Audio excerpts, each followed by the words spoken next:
दिल्लीत सध्या लोकसभेचे अधिवेशन सुरू आहे। केंद्र सरकारच्या अखत्यारीतील प्रश्नांसंदर्भात नगरचे पालकमंत्री राधाकृष्ण विखे पाटील हेही दिल्लीत पोहोचले। त्यांनी शुक्रवारी संरक्षण मंत्री राजनाथ सिंग, केंद्रीय मंत्री जे.पी. नड्डा, केंद्रीय जलशक्ती मंत्री सी.आर. पाटील तसेच केंद्रीय रेल्वे मंत्री अश्विनी वैष्णव यांची भेट घेतली। मुख्यमंत्री देवेंद्र फडणवीस यांच्या नेतृत्वाखाली राज्य सरकार घेत असलेल्या निर्णयांची माहिती त्यांनी या सर्व मंत्र्यांना दिली। शिवाय राज्यातील व जिल्ह्यातील काही महत्त्वाच्या प्रश्नांबाबतही त्यांच्याशी सविस्तर चर्चा केली। विखेंनी आपल्या दिल्ली दौऱ्यात सर्वात जास्त चर्चेत असलेल्या पुणे-नाशिक हायस्पीड रेल्वेच्या वादावरही लक्ष वेधले। मंत्री वैष्णव यांनी प्रश्नावर काय सांगितले, हा प्रश्न सुटेल का, हेच आपण या व्हिडिओतून पाहणार आहोत। नमस्कार, मी अद्वैता आणि आपण पाहत आहात अहिल्यानगर लाईव्ह 24, नगरी राजकारणाचं परफेक्ट अनालिसिस। मंत्री राधाकृष्ण विखे पाटील हे शुक्रवारी दिल्लीत होते। तेथे त्यांनी संसद भवनात विविध मंत्र्यांची भेट घेत राज्यातील काही प्रश्नांसंदर्भात चर्चा केली। याच भेटीत त्यांनी रेल्वे मंत्री अश्विनी वैष्णव यांचीही भेट घेतली। पुणे-नाशिक हायस्पीड रेल्वे मार्गात बदल करण्यात आल्याचा मुद्दा त्यांनी पुन्हा चर्चेत आणला। या बदलामुळे अकोले, संगमनेरसह पुणे व नाशिक जिल्ह्यातील अनेक तालुक्यात नाराजीची भावना आहे।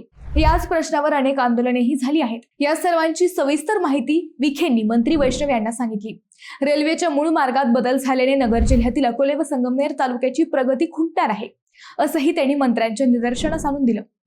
या रेल्वे मार्गाचा मूळ आराखडा तयार करताना तो पुणे, नारायणगाव, संगमनेर, अकोले, सिन्नर अशा पद्धतीने करण्यात आला होता। मात्र यामध्ये बदल करताना कोणत्याही लोकप्रतिनिधींना विचारात घेण्यात आले नसल्याचे मंत्री विखे यांनी रेल्वे मंत्र्यांच्या निदर्शनास आणून दिले।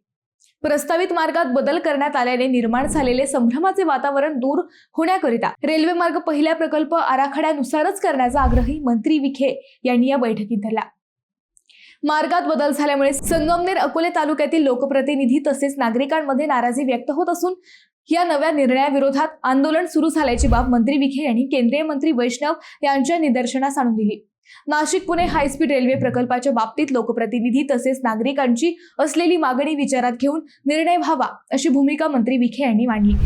मंत्री अश्विनी वैष्णव यांनी या मुद्द्यावर पुन्हा विचार करण्याचे आश्वासन दिले। या निर्णयाचा फेरविचार करण्याची ग्वाही दिली। शिवाय लवकरच याबाबत सर्व लोकप्रतिनिधींची बैठक घेऊन चर्चा करावी, असा विखेंचा आग्रह होता। तो आग्रहही मंत्री वैष्णव यांनी मान्य केला। त्यामुळे आता लवकरच या प्रश्नावर तोडगा निघेल अशा शक्यता वाटल्या आहेत।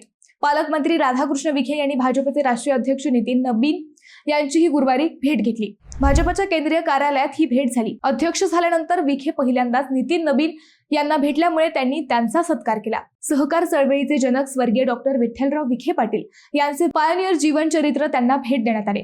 शिवाय नगर जिल्ह्यात नियोजित सत्काराचेही त्यांना निमंत्रण देण्यात आले। भाजपचे अध्यक्ष नबीन यांनीही हे आमंत्रण स्वीकारून लवकरच अहिल्यानगरला येण्याचे आश्वासन दिले। पालकमंत्री विखेंच्या या भेटीनंतर पुणे-नाशिक रेल्वे मार्गातील बदलाचा प्रश्न सुटेल अशा शक्यता वाढल्या आहेत। मित्रांनो, तुम्हाला या विषयावर नेमकं काय वाटतं हे आम्हाला कमेंट करून नक्की कळवा। शिवाय व्हिडिओ आवडला असेल तर चॅनलला सबस्क्राईब करून व्हिडिओला लाईक करायला विसरू नका। पुन्हा भेटू नव्या विषयावर, तोपर्यंत धन्यवाद।